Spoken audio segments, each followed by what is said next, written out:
Have you ever wondered, can I still eat my 3 meals while doing intermittent fasting? Well, you're not alone. Intermittent fasting has been creating a storm in the health and wellness world with its promise of weight loss, improved metabolic health, and even increased longevity. It's not just a fad, it's a lifestyle shift that has caught the attention of fitness gurus and everyday folks alike. But here's where many get tangled. The question of meal frequency. Can one continue the sacred tradition of breakfast, lunch, and dinner while on this fasting journey? Or does intermittent fasting demand a sacrificial offering of one or more of these cherished meals? Let's debunk some myths and get to the truth about meal frequency during intermittent fasting. First things first, what exactly is intermittent fasting? Let's dive right into it. Intermittent fasting is an eating pattern where you cycle between periods of eating and fasting. But don't let the word fasting scare you. It's not about starving yourself. Rather, it's about scheduling your meals in a way that makes the most of your body's metabolic rhythms.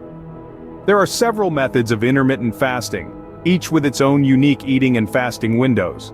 You've probably heard of the 16-8 method, where you fast for 16 hours and eat during an 8-hour window. This could be as simple as skipping breakfast and having your first meal at noon and your last meal at 8 in the evening. Sounds manageable, right? Then there's the 5-2 diet, where you eat normally for 5 days of the week, and restrict your calories to about a quarter of their normal level for 2 days. Or the Eat-Stop-Eat method, which involves a full 24-hour fast once or twice a week. The beauty of these methods is that they can be tailored to suit your lifestyle and your body's needs. The principle behind intermittent fasting revolves around our eating and fasting windows. The eating is the time frame in which we consume our meals, while the fasting window is the period of time we abstain from eating. These windows can be adjusted based on personal preference and health goals. So it's not about what you eat but when you eat. Interesting, isn't it? But wait, does this mean you can only eat 3 meals a day during your eating window? Well, let's bust some myths and misconceptions in the next scene. Stay tuned. And hey, if you're finding this video helpful, don't forget to hit the like button and subscribe to our channel for more insightful content. Stay tuned. Now on to the million-dollar question, can you still eat your 3 meals a day while intermittent fasting? Let's bust this myth wide open. Some people have this idea that intermittent fasting is a strict regimen of 3 meals a day, no more, no less. But that's like saying you have to wear polka dots on Tuesdays. It's just not a thing. Intermittent fasting isn't about the number of meals you eat, but when you eat them. It's like a window you can only climb through at certain times. Whether you want to bring in 3 meals, 2, or even just 1, that's up to you. It's like a buffet, but with time instead of food. You see, the beauty of intermittent fasting lies in its flexibility. It's like a yoga master, bending and stretching to fit into your lifestyle. Maybe you're a breakfast skipper, or perhaps you prefer a light dinner. Or maybe you're the kind of person who loves a good brunch. Whatever your style, intermittent fasting can work with it. And remember, it's not a race to see how many meals you can squeeze into your eating window. It's about nourishing your body, feeling satisfied, and enjoying your food. It's not about cramming as many sandwiches into your eating window as humanly possible.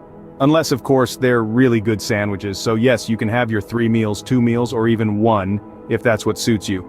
The key is flexibility. But remember, what you eat still matters. Now let's dive into the heart of the matter. You see, intermittent fasting isn't just about when you eat, but what you eat too. And no, we're not talking about indulging in a pizza party or ice cream marathon during your eating window. The focus should be on nutrient-dense foods. Picture this. A plate full of vibrant vegetables, lean proteins like chicken or tofu, whole grains like quinoa or brown rice, and healthy fats like avocados or almonds. These foods are not only packed with essential nutrients but also keep you feeling satisfied longer. It's like giving your body a high-quality fuel. Just as a sports car performs better with premium gasoline, your body functions optimally when fueled with top-notch nutrients. But here's the kicker.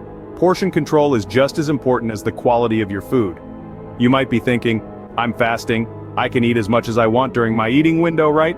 Well, not exactly. Overeating even on healthy foods can lead to weight gain and other health issues. So how do you strike a balance? It's simple. Listen to your body. Eat when you're hungry and stop when you're full. It's not about having a 3-course meal every time you sit down to eat, but about providing your body with the nutrients it needs to thrive. So, while you have the flexibility with the number of meals, ensure you're fueling your body with the right nutrients. Wondering how to determine the right meal frequency for you? Well, you're not alone. This is where the beauty of intermittent fasting really shines. It's all about flexibility and personalization. Just like how every person is unique, Our eating patterns and preferences can vary drastically. Some of us are morning people, thriving on a hearty breakfast, while others might feel more energetic after an afternoon or evening meal. The same goes for the number of meals. Some might prefer sticking to the traditional 3 meals a day, others might find 2 meals more satisfying, and some might even fancy a series of smaller meals throughout their eating window. So, how do you figure out what works best for you? It's quite simple. Experiment. Try different meal frequencies and timings. Monitor how your body responds. Do you feel more energized? Are you able to maintain your focus better? What about your hunger levels? Remember, the goal is to feel satiated and energetic, not famished and lethargic. But remember, the key here is to listen to your body. It's the best judge of what it needs. If you're not feeling great with your current meal frequency or timings, don't be afraid to change things up. Intermittent fasting is not a one-size-fits-all solution. It's a tool that can be customized to fit your lifestyle. Also, keep in mind that it's okay to have different meal frequencies on different days. Life is unpredictable, and your eating patterns can adapt to that. If one day you're only up for 2 meals, that's fine. If the next day you feel like having 4 smaller meals, that's also fine.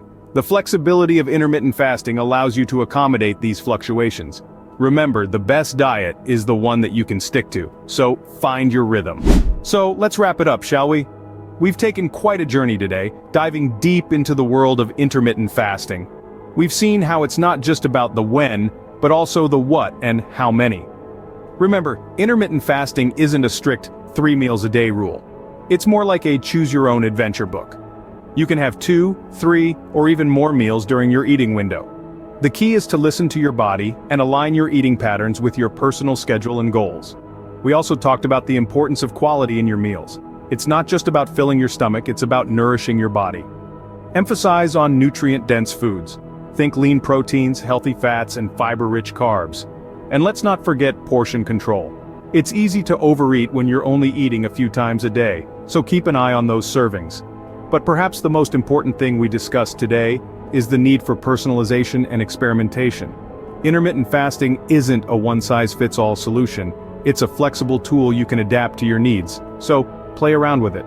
Try different meal frequencies and timings. Find what works best for you. So go ahead, give intermittent fasting a try and let us know how it goes. And remember, you're in control of your meals. And before we sign off, if you found this content helpful, don't forget to give this video a big thumbs up. If you want more videos like this, hit the subscribe button and turn on the notifications so you don't miss any of our upcoming posts. Thank you for watching, and we look forward to seeing you in our next video.